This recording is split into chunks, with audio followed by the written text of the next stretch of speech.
can.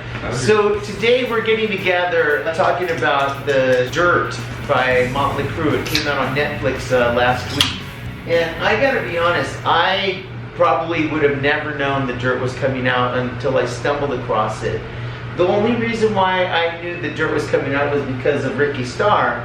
And him and Nikki were so excited about the movie coming out. And they're like, what are you going to do tonight after work? And that was last Thursday at the MGM. And he's like, I go, I don't know, eat? He's like, no, I'm going to watch The Dirt. So it was awesome. I went home, watched The Dirt. Jennifer was still up. And so we watched it together. And I saw how horrible Nikki's life was. I didn't know it was like that. Obviously, Nikki. Good life. No, not Nikki Sixx. You're talking about childhood, right? Yes, Nikki's childhood, and my dad changed my name. Yeah. And when you're under 18, you have to have a parent sign, and you have to. It's like legal stuff. So hey, our dad changed our name too. But anyway, I heard the song. I go, Frankie died just the other night. I'm like, oh my gosh, I paused it, I go, Jennifer, he's gonna kill himself off, like just the name. Yeah. And he's gonna take on his new persona and his new name. And I pressed pause again, sure enough, bam, he changed his name and it was to Nikki Sixx. And all legal stuff. And that was so freaking cool. Yeah, most celebrities stuff like that. I mean, they just use like another name. Correct. He actually legally changed his name to Nikki Sixx. And I always sang that song. I'm 14, listening to this. Frankie died. I mean, I listened to that forward and backwards, the whole record. Yeah. And I never knew Frankie was Nikki Sixx, and so it was like, oh my gosh, it was this big epiphany. Now, have you read the book? Because I have not. The movie is based off the book, The Dirt, that came out 18 years ago. Reggie tried to find it for me, and it was not available. I think because the movie and everything was coming out. I'm a huge Motley Crue fan. I mean, my whole life. Your whole life is Motley Crue? Yes, dude. You got a shirt right now. Yeah. It's got Motley Crue soap. Yeah. No, it's like as a kid growing up, I idolized Tommy Lee, and for me, as I became like a teenager and aware of like all the party and drugs and that, like honestly, it was heartbreaking for me as someone idolizing those guys. Like, God, they're so horrible, But in that movie, the book too, it really was in detail how bad they really were, how motley they were, how motley the crew. I mean, the name fit them. Yeah. And the only one that was, I mean, not really sane, but the one that was just more of an adult was Mick Martin. Yeah. Oh my gosh. Yeah, Okay, first of all, how about the other guitar players? Kind of like me. And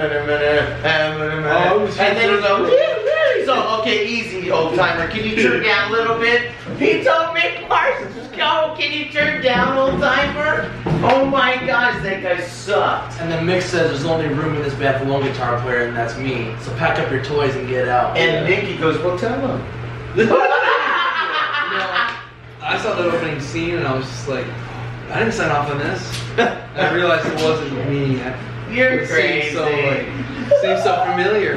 Oh, whatever. It was just a lot. You know what else blew me away, guys? And I paused it last night when I was watching it again. Yeah. I mean, I've watched this movie a lot. You guys, we used to sit out there, because I'm 14, in front of Gazzari's watching all the hot chicks go in. And it was like the steps when we go up to stage. You walked up and then went into Gazzari's. I never went in there. Yeah, I could only see. I was like, oh.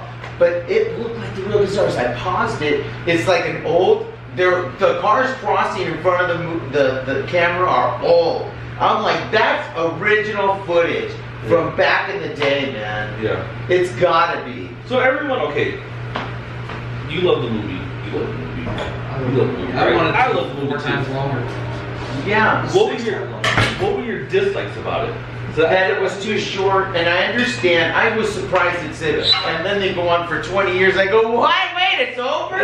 You're right. I'm like, They should dang. do a miniseries. I think they left it that way if they're smart. I mean, they're obviously smart, but it's open-ended. So another 20 years, that could be the sequel. Yeah, Here's the next 20 years. 81 to 82. There's a lot of gaps that could have, like, go back to that time and like they could have done I 5 would've- videos on each character. I would have never knew that Tommy was so heartbroken about Heather until you told me about that, because he says that, right? What does he say about that?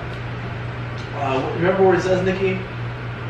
What when he like when he, And even in the movie, he alludes that he's heartbroken because he goes, I really That's the one that got away. Oh, Yeah. I was like, That's the ah. one that got away. Wow. But I wish they would have gone more into the John Corabi stuff. I wish they would have had There's him so talking. much. That's why there's so much Yeah. left to talk I about. wish they would have like played some of that music, and then I wish they would have showed some of the Pam Anderson stuff.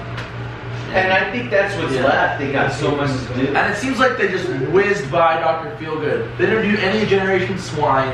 They didn't do any of the new tattoo era, where Nikki cheats on Donna D'Errico with Samantha Maloney, the drummer. Joey Castillo, right? No, what's his name?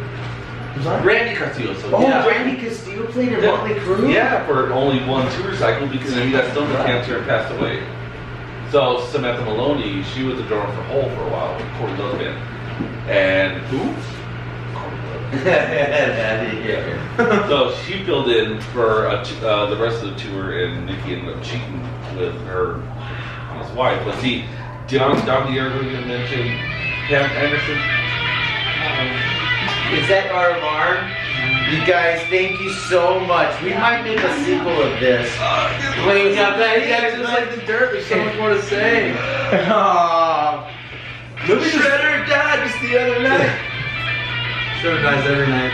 So, finish your thought though, dude. So Donna D'Errico. Donna D'Errico, Pam Anderson. A lot of those people weren't named there because they wanted more money.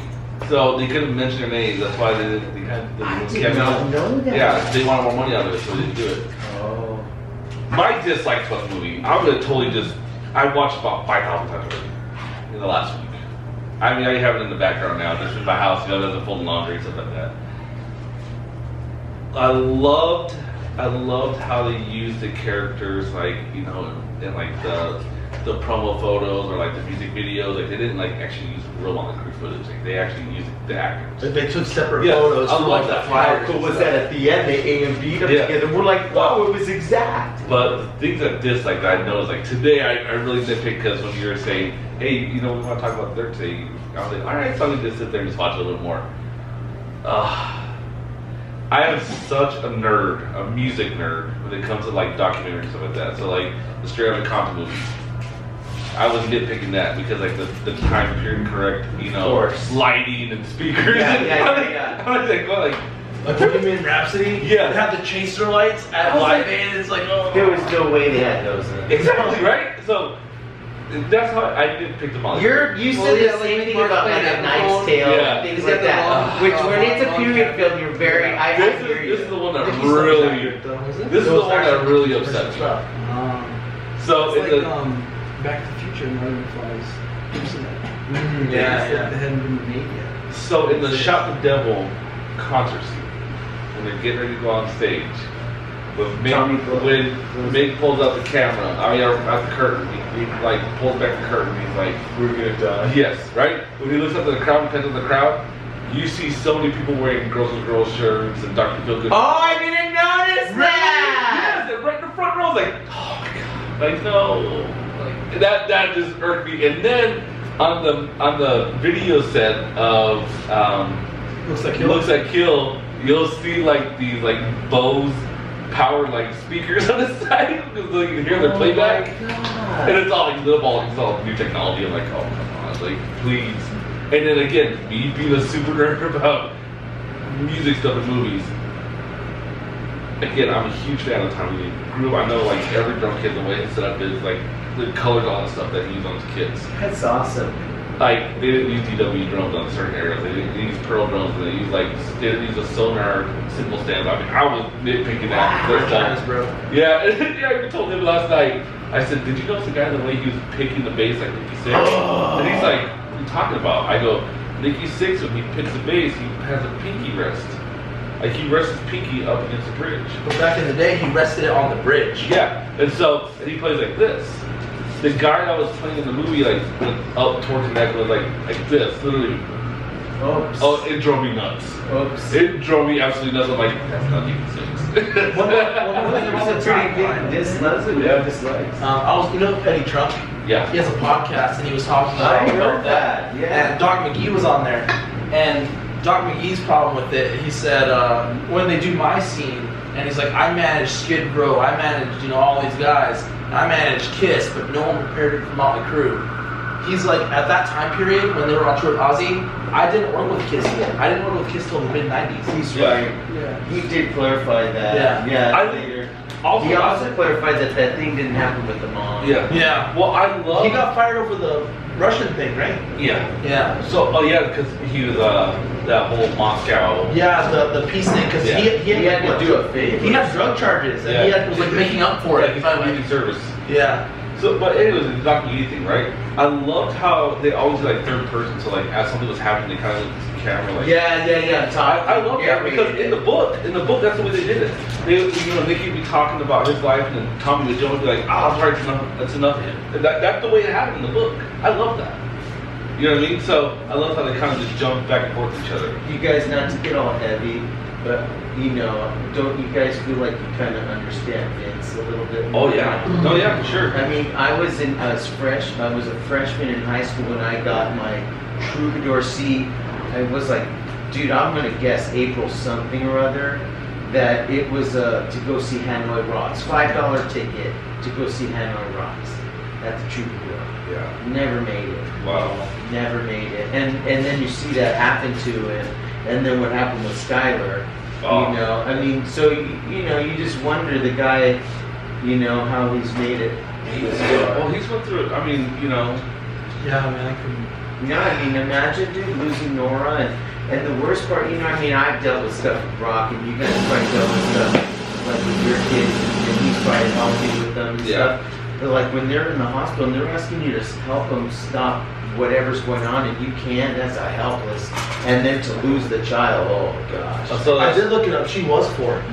That would be like the end for me. Oh, dude. It's like the end. And this guy's still alive, and he's still going, Yeah, he was with a smile on his face. Yeah. it's hard. But what's crazy is like the other guys didn't even like call him. Nope. Like they They were just too messed up.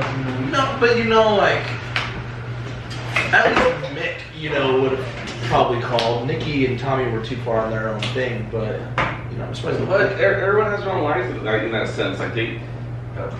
I feel bad. Look I didn't even know Abby got here until Jennifer told me she saw it on Facebook, and I'm so bad with I social think maybe media. also like information travels so fast now, and back then there wasn't like I guess they maybe had like this Like the telephone. huge cell phone.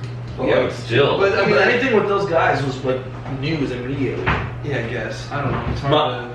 Oh, they're just like. Ready for this one? Vince Neil was the only member of Motley Crue that actually wore Motley Crue shirts. Nikki never did. Tommy never did. And how many times do you see Nikki and Tommy wearing Motley Crue shirts? Nikki wore those girl shirt in the movie. That came out like in 2008. The hot topic. He is Yeah. such a diehard. I have to say this. So many people have talked stuff about these guys and how young they are. Well, they're young. They know more about heavy metal and these players than I do. We gotta go. Thank you guys so much for watching. We may do another one. Have a great night. Spandex Nation! Dun, Your ass dun, dun, dun. to the dirt. Motley Crue.